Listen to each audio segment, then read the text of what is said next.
Hello and welcome to another episode of Chuchu is a Ranker. On this episode we're going to be discussing the discography of the English rock band Oasis. Formed in Manchester in 1991, the band mostly revolved around the Gallagher brothers, Liam and Noel. Through the band's existence, many musicians came and went, but to be honest, I can't really be bothered to go sifting through the minutiae of people with names like Griggsy, Bonehead or Jem. I mean, to quote that asshole police captain from The Crow, don't any of your street demons have grown-up names? Anyway, Oasis erupted into and quickly came to define the burgeoning Britpop movement, outselling their competition and soon becoming the biggest UK rock band of the 1990s. After the 90s ended, however, the band's fortunes and critical standing definitely started to slump, and tensions between the brothers Liam and Noel finally led Noel to quit the band after a 2009 backstage altercation that saw Liam brandishing a guitar like a weapon. And as for my own fandom, well, to be honest, I've never really been into Oasis. I always tended to gravitate towards the more cultish bands like Gene, Shed 7, My Life Story or Echo Belly during the Britpop period. Oasis always kind of represented the type of Britpop stuff that I didn't really like. But that said, I'm going into this ranking with my heart and my mind open. I am looking for the best in Oasis. I mean, I'd rather enjoy music than have to trash it. So let's see if a deep dive into their 7 studio albums can alter my perception. And as you just heard, studio albums only, there's no master plan on this list. Sorry Oasis fans. So, without further ado, let's be complete rankers and rank up a storm. These are the studio albums of Oasis, ranked from worst to best.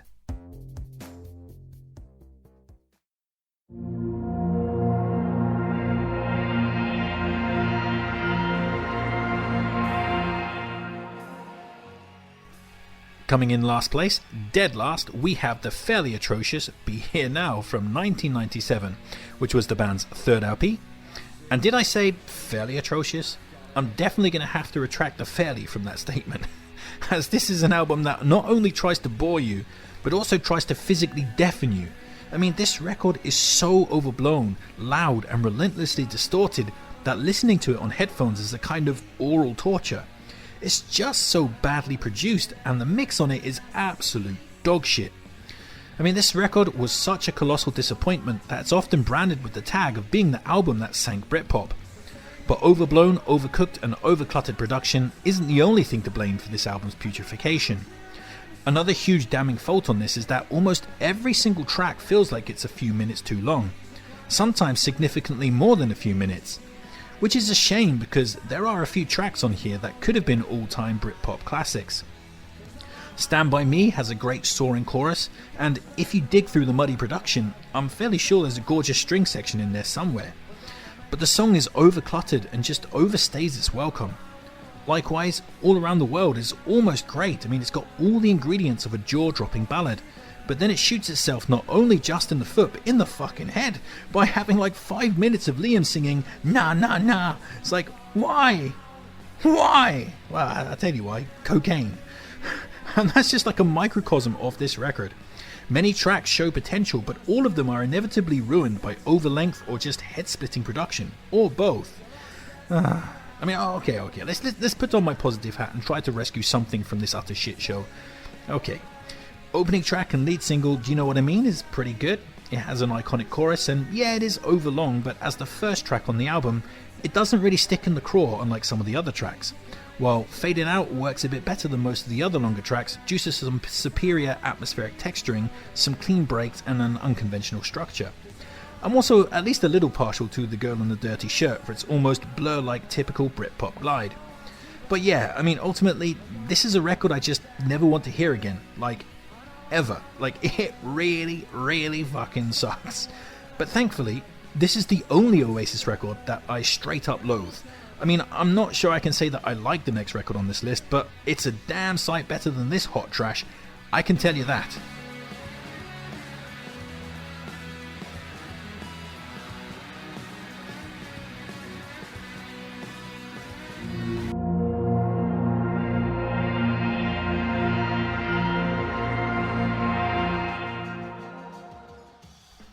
Next up, we have the grammatically suspicious Standing on the Shoulder of Giants, which was the band's fourth album from the year of 2000. and thank the good Lord in heaven because the band are reining in a lot of the excess that blighted their previous entry, Be Here Now. These songs see the band at their most sparse, but unfortunately also at their most bland. So yeah, this album definitely has some faults. First up is the production, which has a really processed digital feel to it. It's too plasticky and smooth and feels dangerously close to adult contemporary boredom. And this is compounded by a streak of bland songwriting that renders a large portion of this LP completely unmemorable. I mean, there's nothing on this that is egregiously bad. It doesn't want to make you perforate your own eardrums with a fucking Q-tip like some of the pap on Be Here Now. In fact, I'd go as far as to say that everything is kind of innocuously pleasant in an utterly ignorable kind of way. And there are actually some highlights to enjoy on this. Instrumental opener, Fucking in the Bushes, has a cool, almost industrial soundscape to it. Lead single, Go Let It Out, has a memorable chorus. Come on, Fucking in the Bushes, it's not that funny. It's not that funny. As I was saying, lead single Go Let It Out has a memorable chorus and an occasional blast of some nice Beatlesy keyboard work. Who Needs Love rips off Cooler Shaker's Govinda pretty blatantly, but you know, I like it anyway. Sunday Morning Call has some lovely cascading melodies, and Roll It On is a decent closer with a bluesy build-up. But sadly, the rest of this album enters into kind of Oasis does elevator music territory. I mean, it's not awful, but it's not something I'm eager to come running back to either. It's just like 2.5 stars, 5 out of 10. Better luck next time.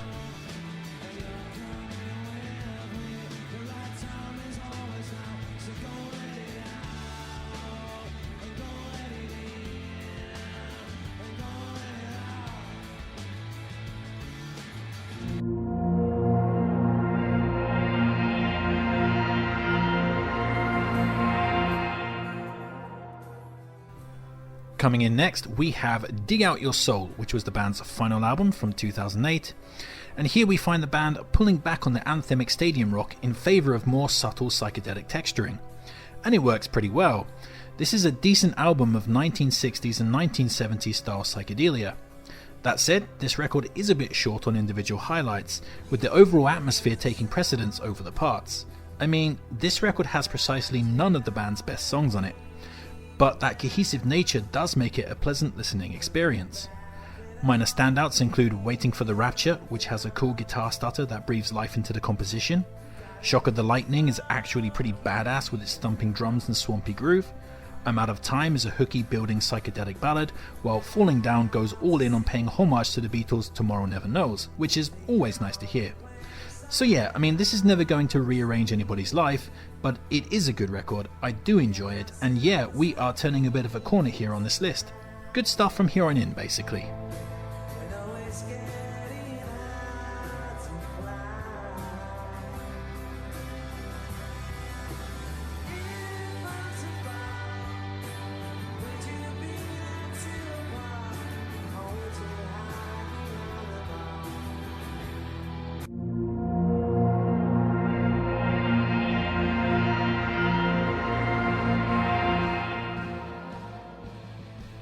Next up, we have Don't Believe the Truth from 2005, which was the band's 6th album and one that garnered quite a bit of acclaim as a return to form type of record. I'm not sure I entirely agree with that though, as I thought their previous LP, Heathen Chemistry, was a bit better than this, which yes, I'm aware is something of an unpopular opinion. But overrated reputation or not, this is another decent if inconsistent release by the band.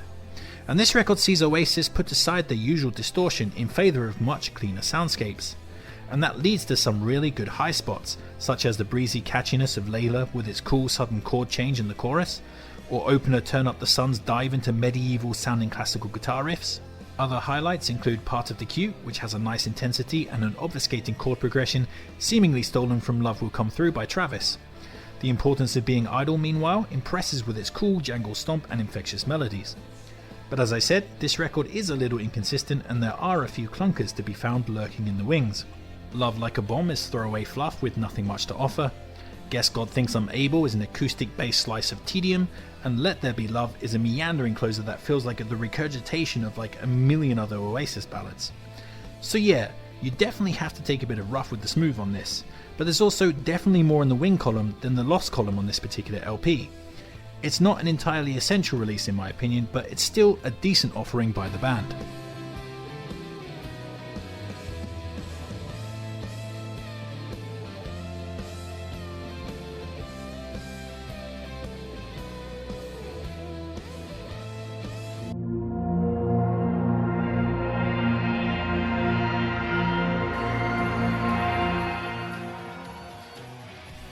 Coming in next, we have Heathen Chemistry from 2002, which was the band's 5th LP. And as I alluded to on the last entry, this is undoubtedly the most controversial placing on this list, because Heathen Chemistry is often regarded as the weakest album by the band, often referred to as Oasis paint by numbers. And yeah, I mean, I can totally see where the criticism is coming from, because here we have more of the same type of grinding distortion and meat and potatoes stadium rock that blighted the disastrous Be Here Now. Except, crucially, it's done way better here and fixes the two prominent faults of that earlier album. Here the production is rich and full, but without ever heading into overcooked territory, while the song lengths all feel natural and proportionate. In a lot of ways, this is the album Be Here Now should have been, and there is plenty of great material on this, including some of my personal favourite Oasis tracks. The Hindu Times is an amazing hooky lead single with its pilfered stereophonics guitar riff. Stop Crying Your Heart Out is another in a long line of great iconic Oasis ballads. Little by Little is an utterly badass blast of epic stadium rock, while the Liam Penn Songbird adds a lovely acoustic Beatles-esque touch of lightness to the album. Add into that the heaving pulse of Hung in a Bad Place and the darker hued rocker Born on a Different Cloud, and you have what is, in my opinion, a return to form for the band. Of course, as I've already intimated, my opinion is definitely in the minority on this, but yeah, I mean, what can I tell you? I like this one quite a bit and think it's a damn good Oasis record.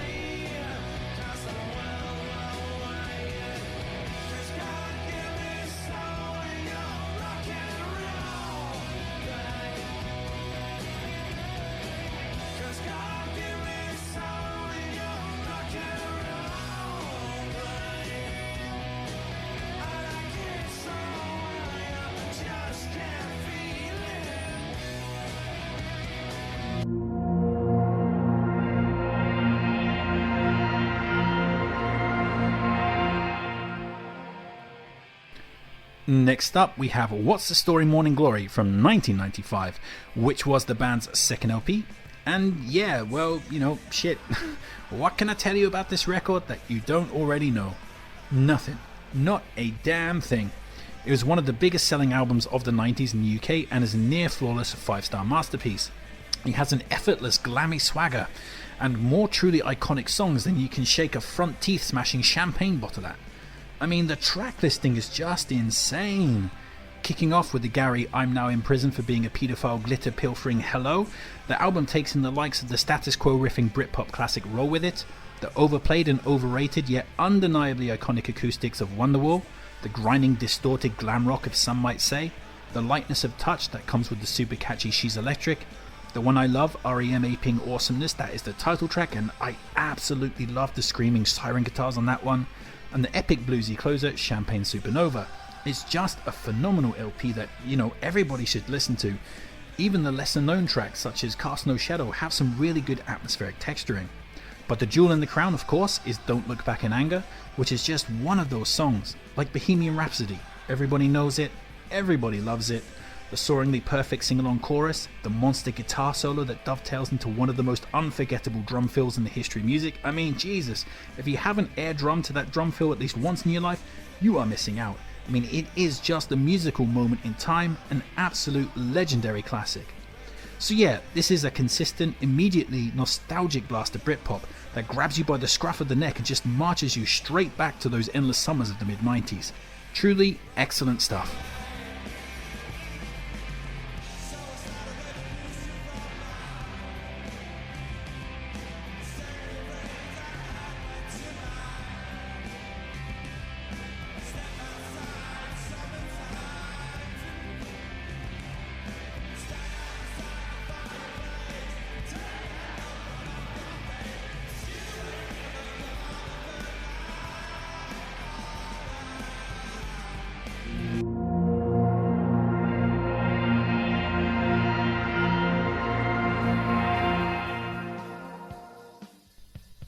So here we are at the top of the mountain, and the Oasis gold medal is going to go to Definitely Maybe, which was the band's debut album from 1994.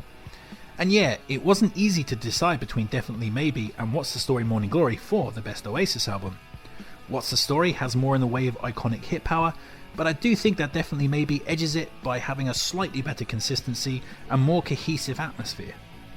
I mean, this album's full-on distorted guitar assault style soundscape went on to define the sound of the entire movement of Britpop. The mixing boards sound like they must have been totally maxed out on this, as wave after wave of swaggering distortion keeps pummeling your senses. But unlike the ugly overcooked nature of Be Here Now, this record maintains a simplicity within its walls of sounds that lets the compositions breathe, despite the relentless nature of the mix. And as for the consistency of the quality in the tracks themselves, there's just no downtime on this, with banger after banger coming thick and fast. I mean, the record only dares to take its foot off the gas during the closer, Married with Children, which is a bit underwhelming when compared with everything that came before, but at least has the fun lyric, "Your music's shite, it keeps me up all night," which is always a moment that catches the ears. Elsewhere though, it's all gravy. Rock and Roll Star is an absolutely amazing thumping opener that tells you instantly what Oasis are all about. I mean, the way that Liam sings the word shine on that track is about as iconic a vocal moment as you can get.